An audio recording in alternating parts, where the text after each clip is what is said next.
Hello, I'm Christopher Gunness and welcome to Music Plus, in which I talk to musicians who are passionate about changing the world.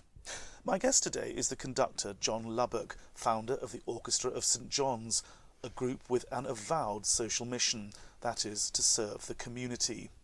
The orchestra has won numerous awards for its work outside of the concert hall, in particular projects involving the young, the homeless, those in prison, or homes for the elderly.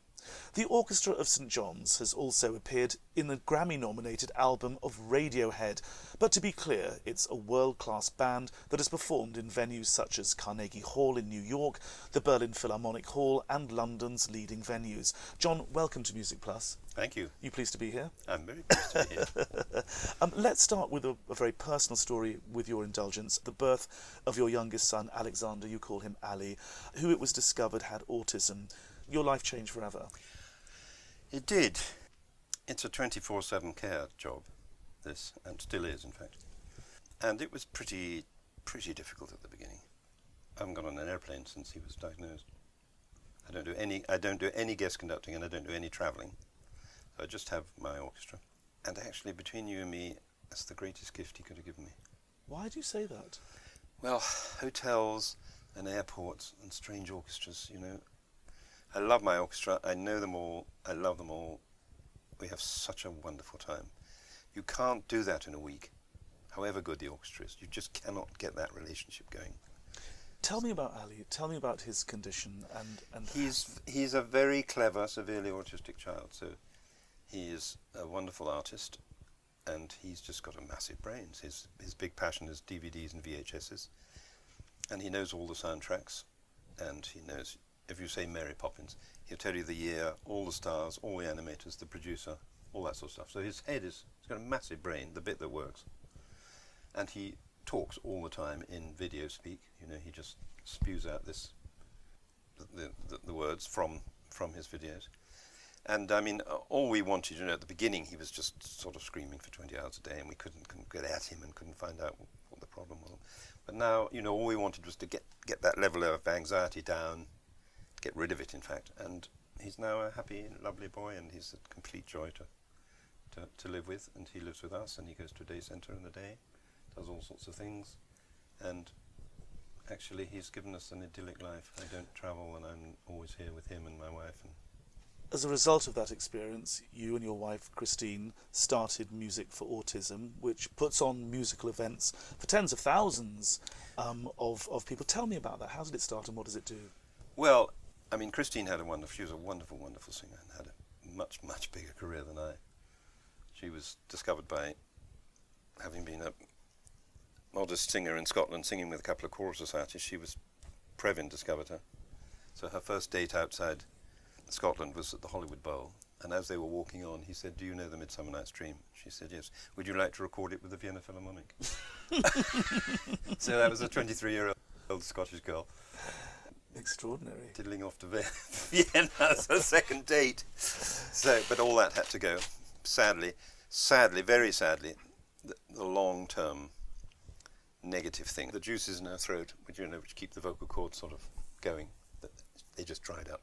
And that was very, very sad. You know, and the whole thing was quite a big deal. And for whatever reasons, the stress, her voice just basically packed up. So tell me about Music for Autism. Well, we go into schools. I raise the money and pay the musicians. I don't charge the schools, but we go into the schools and we arrive at sort of 10, and we leave at the end of school. These are entirely state schools, so they finish at about 3.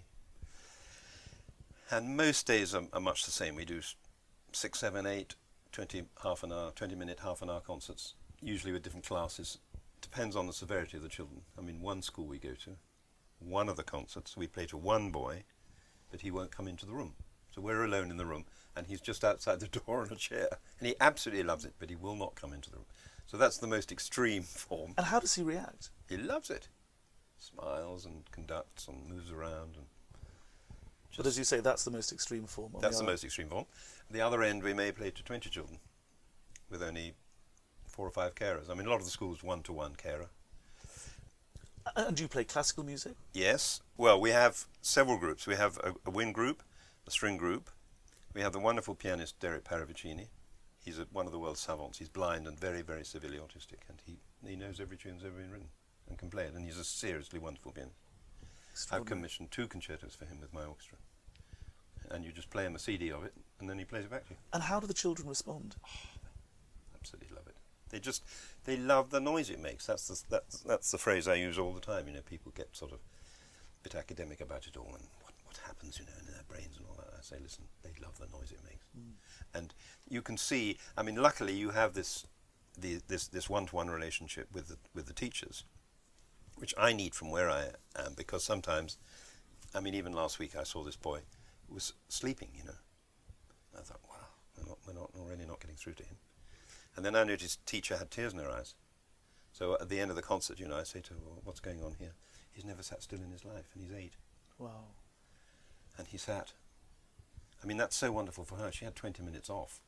I mean, you know, dealing with those kids, I mean, I'm absolutely aghast at the staff, what they do day after day after day. So tell me about the Orchestra of St John's. Tell me about these musicians who give up, presumably, careers in the music world.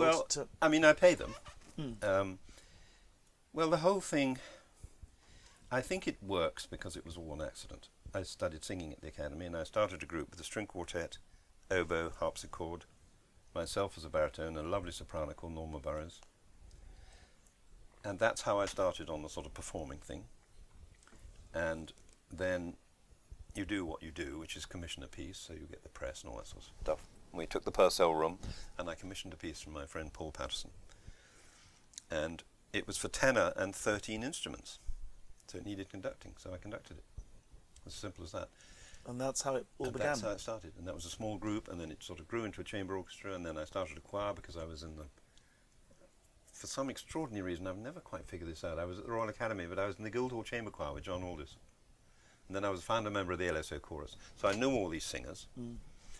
So I started a choir, and that's, here we are, 51 John, years later. Do you choose your musicians because they have a social conscience? Is that part of it? If you come No, into the orchestra... I'll tell you, I actually can truly say I don't choose my musicians at all. I've had one day of auditions in 51 years. They choose you? Well, no, they choose each other. So what happens is that somebody will say to me, I mean, I have a group, you know, who've been with me for 40 years. And one of them will say to me, I've just met a really lovely violinist. Now, I know that in London there are dozens of wonderful violinists, so it's not a question of finding somebody who can play the fiddle.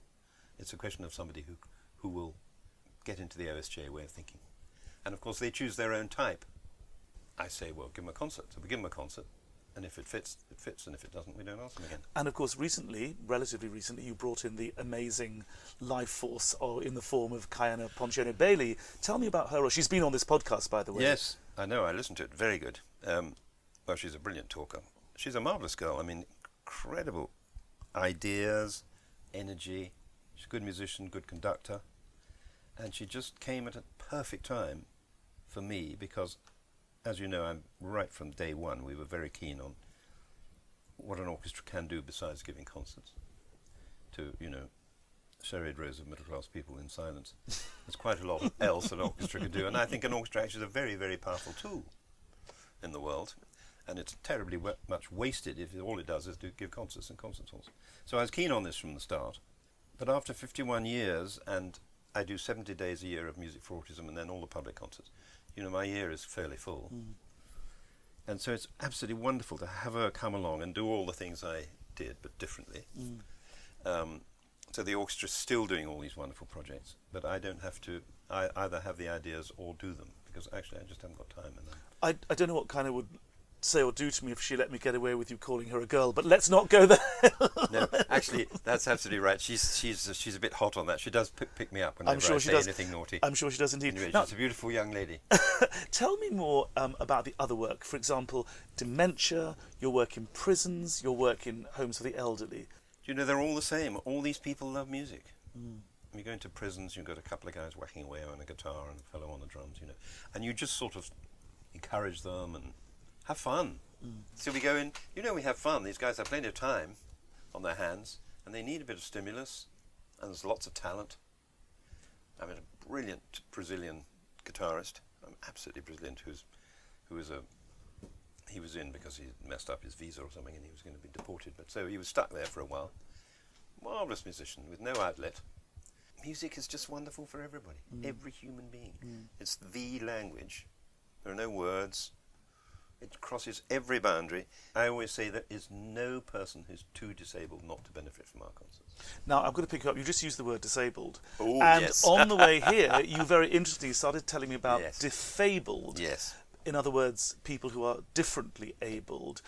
Tell me about stigma, because presumably you saw that with Ali, your son. Well, it's a terrible word. You know, he is severely autistic. He's massively able. Brilliant artist, massive brain, and severely autistic. So what he isn't is disabled, which is unabled. You know, like dislocated shoulder, disjointed, dishonest. It means un. I think it has two very bad results. One is it's just insulting to the individuals. Worse still, it allows society to put these people in a box. They're unabled, so we'll just shove them over here. And they're not unabled, and I wonder if, as a group, they couldn't have as much benefit to the rest of society as any other group. I mean, if every child who left school had to monitor a disabled person for 6 months, would absolutely transform their lives. Is this about government policy to some extent? Well, yes, but, you know, we won't go there. Let me tell the listener at this point, John is grimacing quite severely. Oh dear, oh dear. But you've met Disability Minister, to use the word of his title. Absolutely. Do you sense that there are governments that are more responsive than others? Well, this present one, for example, under our new Prime Minister, let's see. Boris Johnson. I shall have another go. I shall certainly have another go. I want to try and do this. I think differently abled is a lovely idea. And who of us can actually say we're not disabled in some way? Looking back at the 51 years in which you've been doing this, what is the standout story of transformation for you? An individual or a group? Gosh. It may be your own son. Well, interestingly enough, he's the only autistic boy in England who won't come to my concerts. He said, "No, I'm not coming to your concerts. It's embarrassing." Why is he embarrassed? Because I'm his dad. You know, like all teenagers. Right. I mean, all parents are embarrassing, aren't they? So he won't come. He used to come. We do them in Dorchester Abbey, just around the corner, occasionally. And he used to. It's a huge building, and we'd be right down one end. He'd be down the very farthest end, underneath the seats, and every now and then he would pop up with a hassock on each ear, like a sort of demented rabbit. So after a bit, I said to his carers, "Look, let's just leave him at home. He doesn't need to come to this." So another story of transformation. Well, to be honestly speaking, it's not a question of bringing out one or two. I mean, every day I go to a school, I just see this extraordinary. I mean, the tear. I mean, many headmistresses, they're mostly headmistresses, some headmasters, say to me, "Could you come every day?" You just play to them? I just play to them. It is the simplest project imaginable. Lots of orchestras do quite complicated projects, and they're very good and they have terrific value, but they make huge demands from the children. And I should think 80% of the children I play to could not do a project. They can't talk, they can't do what they're asked, when they're asked, all that sort of stuff. So we just play to them. And really one of the most extraordinary things, I get them to conduct a lot. For the staff, of course, this is very significant. They're standing up in front of 3 or 4 strangers, which is not, they're not supposed to be able to do. But to see them respond to the music is quite astonishing in the rhythm and also in the shape of the music. So if they're slow notes, they'll move slowly, and then you get a couple of semiquavers, and they do each semiquaver. I mean, it's within a millisecond.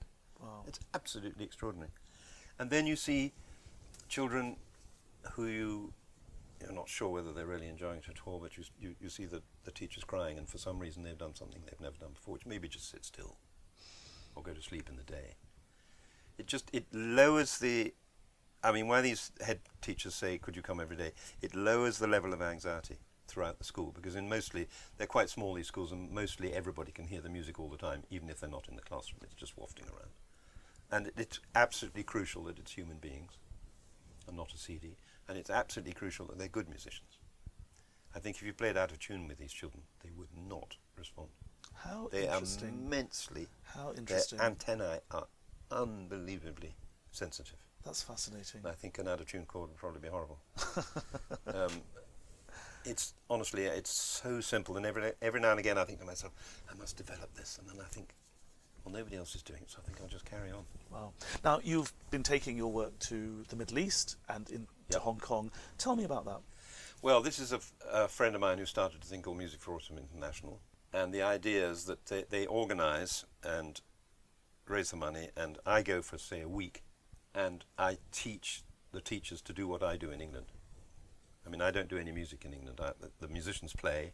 What I do is facilitate the children. You know, I get them dancing, I get them singing, I get them conducting, I get them doing what I sort of create an atmosphere where everything is all behaviour is acceptable. And sometimes I have to actually tell the staff, you know, just relax. It's okay if they're climbing the walls. What kind of behaviour do they consider unacceptable that you consider? Oh, well, some of them say, you know, you've got to sit and listen. I say, no. They haven't got to sit and listen. They can do whatever they like. And then they get up and run around, and maybe they climb the walls, and maybe they scream, and maybe they don't, and maybe they sleep. Maybe they conduct, dance, sing. So in HongOng and So in we do Middle East, exactly you're the same. training the trainers. What was so interesting was when the first one I did was Dubai, and I thought to myself, I wonder what this is going to be like. And you know, it was identical to the English children. How Their fascinating. response. And it was Western music, which isn't enormously approved of in some places.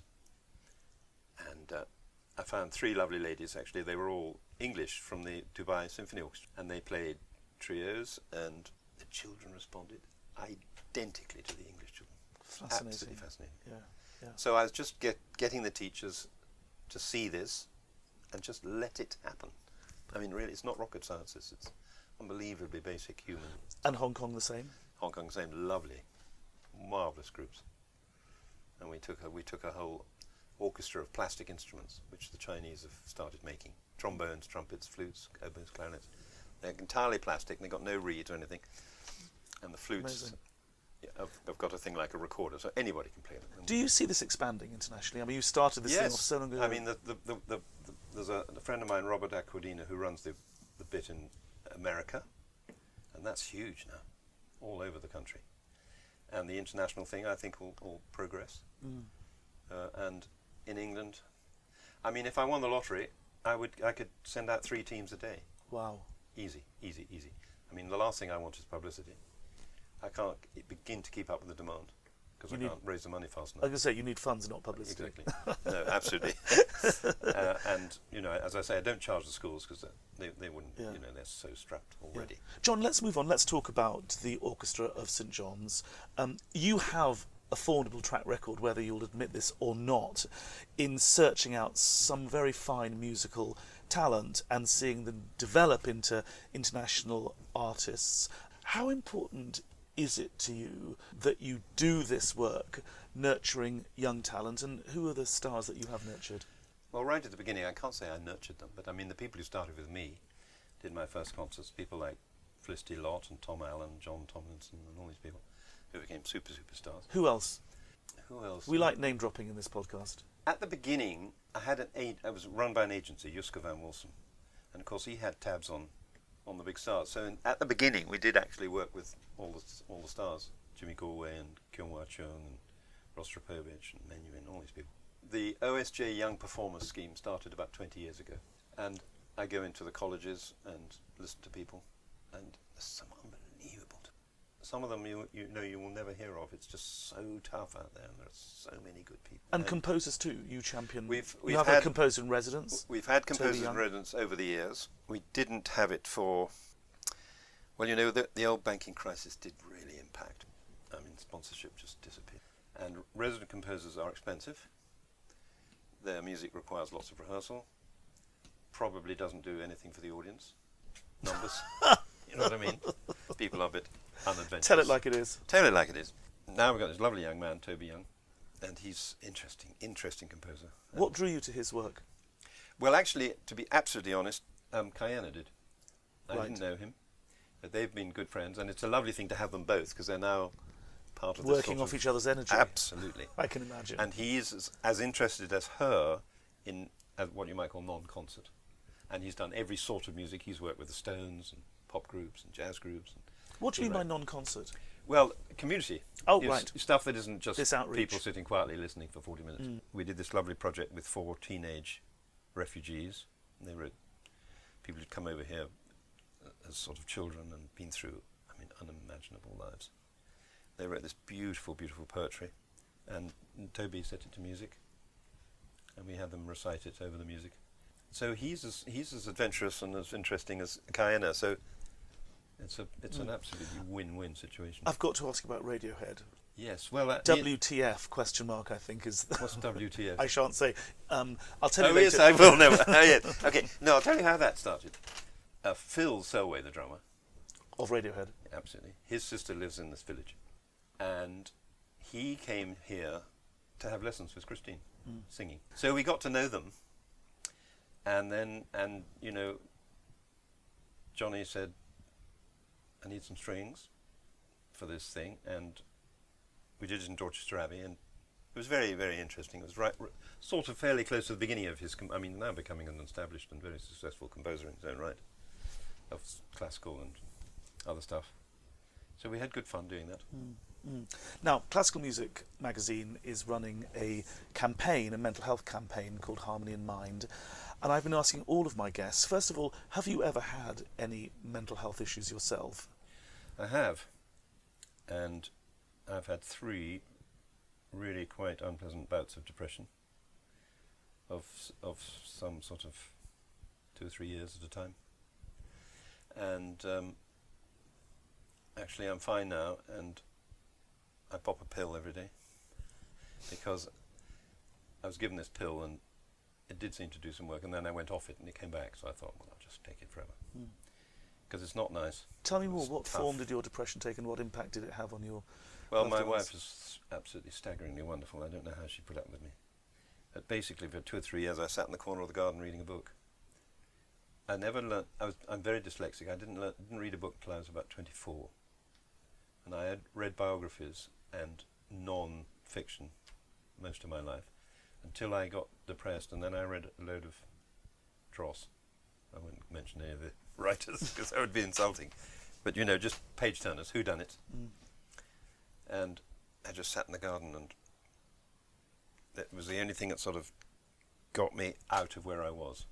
And what do you say to musicians in particular listening to this who may be going through the sorts of things that you went through then? Well, I mean, you've got to seek help. And if you're lucky, you'll have a wife like mine, who is just amazingly tolerant and caring and didn't make me feel, none of the sort of pull your socks up stuff, which actually doesn't help. And let me ask you, what sort of music do you listen to restore your mental health? Do you know what? Isn't this an awful thing to admit? I never listen to music. Never? I have no hi-fi. What? I want live music. This is why I don't... Hang on, there are CDs all around me. People send me CDs and, all this. I never get those out to listen. I occasionally listen for a bit of research.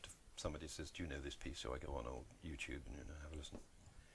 I don't sit down and listen for pleasure. I want music live.